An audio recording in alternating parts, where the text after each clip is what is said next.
You're standing over a 4-foot putt, your hands are steady, the line looks dead perfect, and somehow you still slide it past the edge. Again, I did that for years, so I went looking for why. Here's what I found. There's a 2-second habit, done before the putter ever moves, that made me sink almost 30% more of my short putts. No new putter, no expensive lesson, no fancy training gadget clipped to my hat, and the strange part is this. It was written down more than 100 years ago in a slim green book that most golfers today have never held in their hands, and it very nearly disappeared from the game on purpose. By the end of this, I'll hand you the exact words a Scottish champion put on paper in 1920, and the thing a Canadian professor proved decades later with slow-motion cameras and a room full of golfers. All you need is the putter already sitting in your bag. I found the first thread of this on a rainy Saturday, digging through a cardboard box of old instruction booklets at an estate sale 2 towns over, when one single sentence about where a man points his eyes stopped me cold and made me put the box down. Let me show you what I mean. The thing that pulled me down this whole rabbit hole wasn't the old book. It was a study, and it made no sense to me the first time I read it. A group of researchers took a batch of golfers and had them putt the normal way, the way you and I were both taught. Eyes down on the ball, focus on the ball, strike the ball, standard. Then they had those same golfers do something that sounds completely backward. They had them look at the hole instead of the ball while they stroked the putt. Eyes off the ball entirely, locked on the target. Now, if I'd have guessed, I would have said that's a recipe for a whiffed, chunked, embarrassing miss. You don't look at the ball, you'll blade it right off the green. That's what every ounce of common sense tells you. But that's not what happened. The golfers who looked at the hole instead of the ball actually holed more putts. Their distance control got better, their misses got tighter, and the effect showed up strongest on those knee-knocking short ones, the 3 and 4 footers that decide whether you shoot in the 80s or the 90s. That stopped me, because it meant the thing I'd been doing my entire life, staring a hole through the golf ball, might be the very thing costing me putts. So I wrote down one question on a scrap of paper and stuck it on my wall. If looking at the ball is wrong, why did every single person who ever taught me golf tell me to do it? Who decided that, and when? That question is what sent me back into that box of old booklets. Because I had a hunch the answer wasn't in any modern golf magazine. It was somewhere older. And it was. The book that stopped me at that estate sale was called The Art of Putting. It was written by a man named Willie Park Jr., and it was published in 1920. Now that name might mean nothing to you, so let me tell you who he was, because it matters. Willie Park Jr. won the Open Championship, the oldest championship in golf, twice, once in 1887 and again in 1889. But he wasn't famous for booming drives or long iron play. He was famous, all across Britain, for one thing.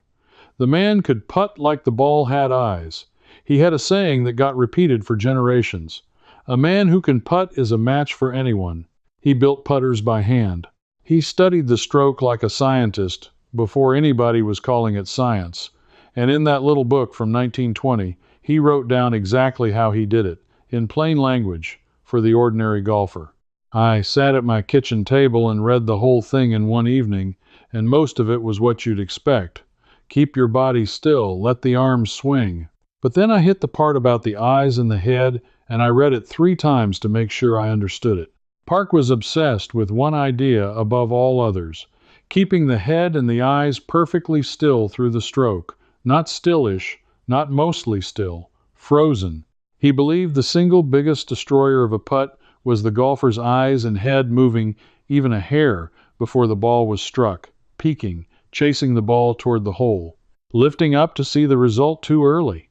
And here's the piece that made the hair stand up on my arm. He wrote that a golfer should fix his sight and hold it, and not let it waver, and that this steadiness of the eyes was worth more than any amount of fussing over the grip or the stance.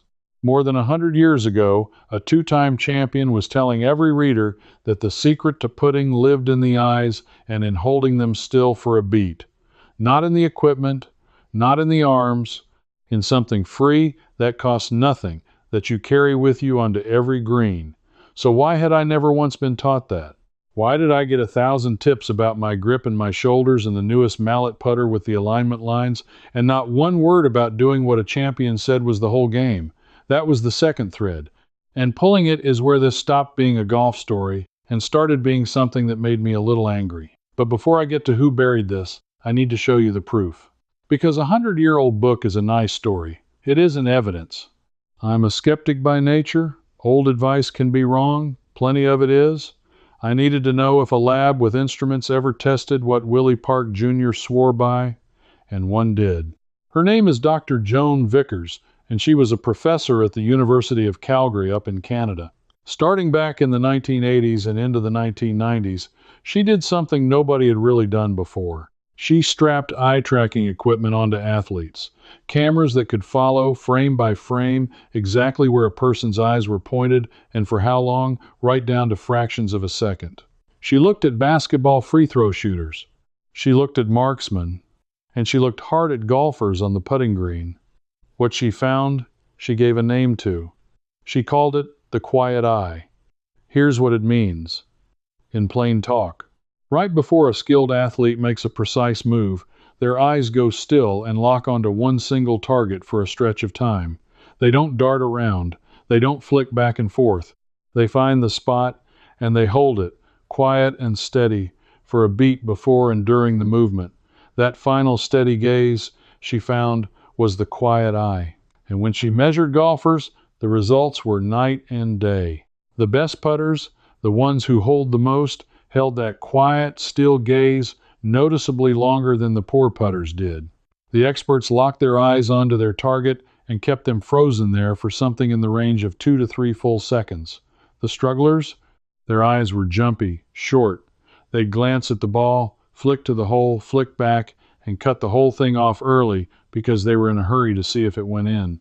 The difference between a golfer who drains it and a golfer who lips it out came down in large part to whether the eyes went quiet and stayed quiet for those couple of seconds. Now think about what that means. Dr. Vickers, with her cameras and her data in a Canadian university lab, had just proven, with hard numbers, exactly what Willie Park Jr. wrote down in that green book in 1920. Hold the eyes still. Give it a beat. The champion knew it by feel. The professor measured it to the fraction of a second. Two people, separated by 70-odd years, arriving at the exact same truth. And it gets better, because she didn't stop at watching. She trained people. She took golfers who putted poorly and taught them to lengthen and steady that quiet eye on purpose, and their putting improved, measurably. This wasn't a lucky talent you were born with. It was a habit you could build in an afternoon, for free. And that's the part I keep coming back to. Everything I've just handed you about steadying your eyes over a short putt cost you nothing but a little patience on the carpet tonight.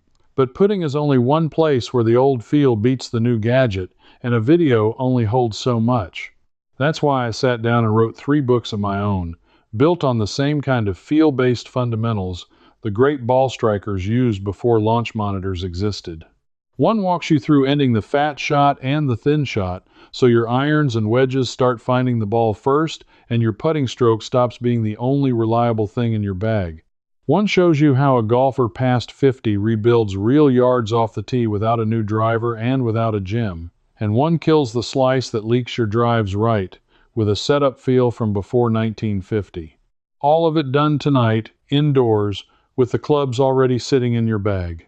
No lesson booked, no gadget, nothing else to buy, and it downloads the moment you decide, so you could be running the first drill within the hour. To get all 3, scan the QR code right there on your screen, link in the description, pinned comment. Now back to the green, because I told you there was a final piece, and this is where it gets good.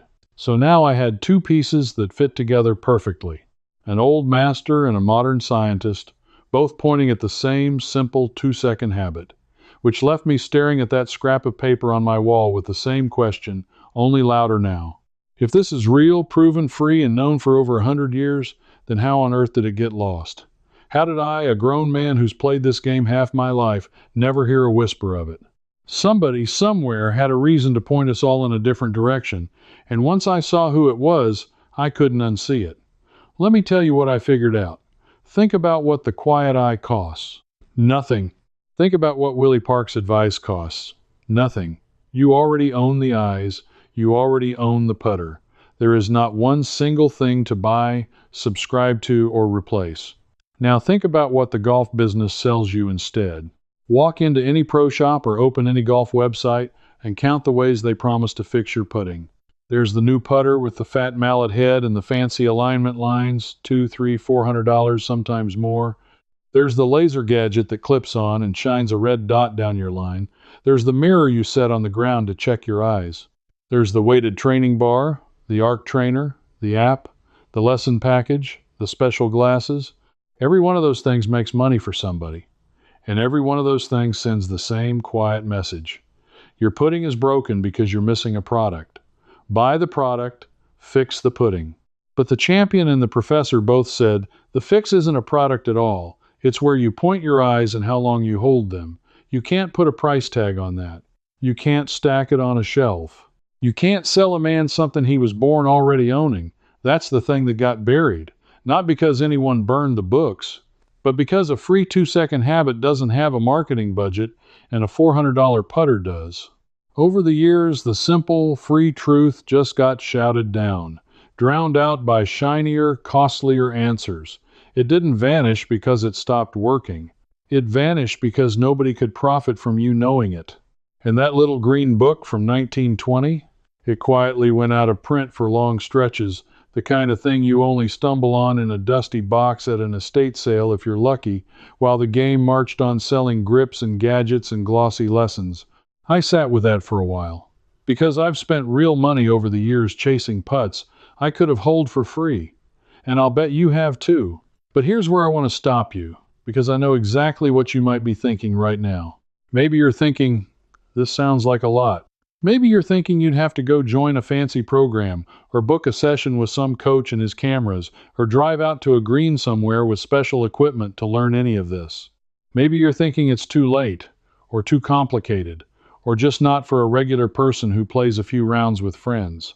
So let me put that to rest right now, because the next part is the part I uncovered specifically for you. And I mean the man or woman sitting there thinking this is more trouble than it's worth. You can build this tonight in your living room, on the carpet, with nothing but the putter that's already in your bag and one small item you already own. Here's how I did it, and here's exactly what I want you to try before you ever set foot on a real green again. Grab a coin, any coin, a quarter, a nickel, doesn't matter.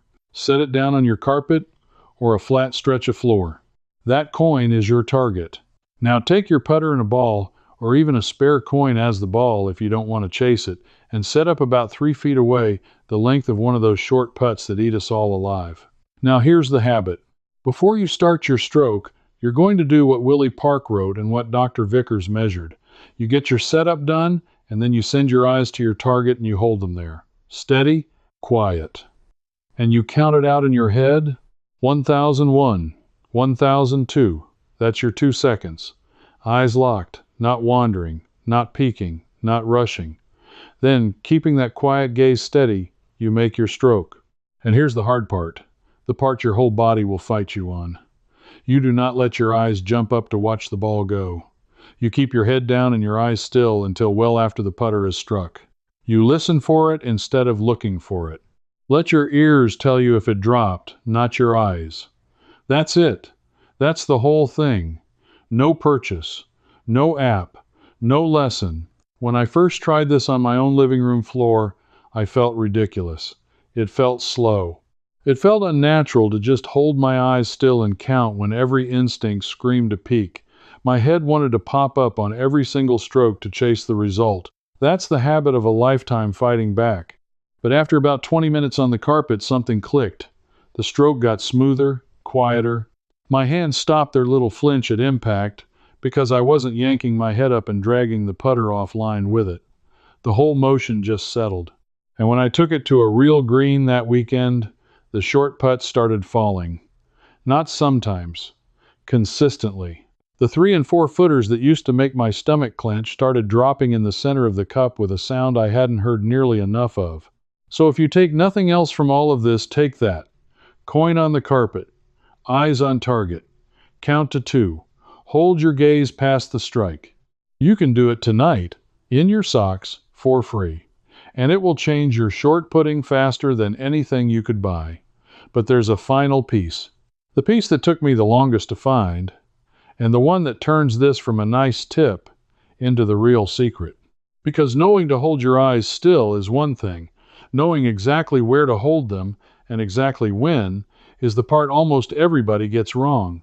And when I found it, buried in the details of the research and echoed in that old book, it was the last domino falling into place. Here it is, the bottom of the whole thing. Most golfers who hear "look at the hole" or "steady your eyes" do it in the vaguest possible way. They sort of gaze in the general direction of the cup. They keep their eyes kind of still, and they wonder why it doesn't work like magic. But the research and the old master both agree on something far more precise, and this is the finale I promised you.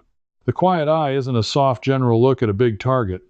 Dr. Vickers found that the very best performers narrowed their gaze onto one small, specific point. Not the whole hole, a single spot. The back edge of the cup, a single blade of grass. One tiny discolored spot on the green along your line. The smaller and more exact the target, the stronger the effect. A wandering gaze at a big fuzzy target does almost nothing. A frozen gaze at a single tiny point does everything, and the timing has a shape to it that most people never learn. The quiet eye has to lock on before you start the stroke, and it has to stay locked through and after impact. If you fix your eyes but release them the instant you swing, you've thrown the whole thing away. The steadiness through the hit is where the payoff lives. That's why the count matters. That's why you listen instead of look. Now here's the part that made me sit back in my chair. When I went back to Willie Park Jr.'s book with this in mind and read that passage a fourth time, I saw it. He wasn't just saying keep your head down. He described fixing the sight on one point and refusing to let it move until the ball was well on its way. He was describing the exact same narrowed, held, specific gaze that the cameras would prove decades later. He knew, in 1920, that it had to be one point, held long, held through the strike. So here is exactly what I want you to do this weekend, put together from the champion and the professor both. On a short putt, once you've read your line, pick the single smallest thing you can find on that line. Not the hole, a specific point. Maybe it's the exact back lip of the cup where you want the ball to die into the hole. Maybe it's a tiny mark on the green a few inches in front of your ball on your chosen line. Pick one, make it small. Lock your eyes onto that one point, count it quiet. 1001, 1002. Feel your whole body go calm as your eyes stop hunting. Then stroke the putt with your eyes still frozen on that single point and keep them frozen there until you hear the ball drop or you're certain it's long gone. Do not chase it. Do not peek. Let the sound tell you. That's the secret. One small point, 2 quiet seconds, held through the strike. It is the difference between a champion from 1920 and a lab in Canada in the 1990s telling you the identical thing, and it's the difference I felt the very first weekend I trusted it and watched putt after putt fall. The knowledge was there all along. A 2-time Open champion wrote it down in plain English, over 100 years ago. A university professor proved it with cameras and hard data. And then it got quietly shoved to the back of the shelf because a habit you already own for free doesn't sell putters and gadgets and lessons. Somebody let it be forgotten because forgetting it was profitable. But you have it now, and it's yours. Nobody can take it back or charge you for it. The next time you stand over a short putt with your stomach in a knot, you won't be reaching for something to buy. You'll be reaching for something a champion knew and a lab confirmed, and it lives right behind your own 2 eyes. That's the thing about the old ways. They keep working long after the people selling you the new ways have moved on to the next thing. The folks who trust the evidence and trust plain old common sense over a shiny sales pitch are the ones who quietly get better while everyone else keeps buying. That's who this is for. That's who you are, if you've made it all the way here with me. So let me ask you something, and I really do want you to tell me. When you first heard that looking at the hole instead of the ball could sink more putts, did you think it was crazy, the way I did? Or have you tried something like it before? And when you go test the coin drill on your carpet, Come back and tell me if your head fought you as hard as mine fought me. Leave me a comment. I read them, and I want to know how many putts you steal back with 2 free seconds. Tell me where you're watching from too, out on the road or right there in your living room. If you believe, like I do, that the best answers usually got buried because somebody couldn't sell them to us, then come along with me. This channel is for people digging the old, honest, practical knowledge back out of the dust, one forgotten method at a time. Subscribe and stand with the folks recovering what was quietly taken.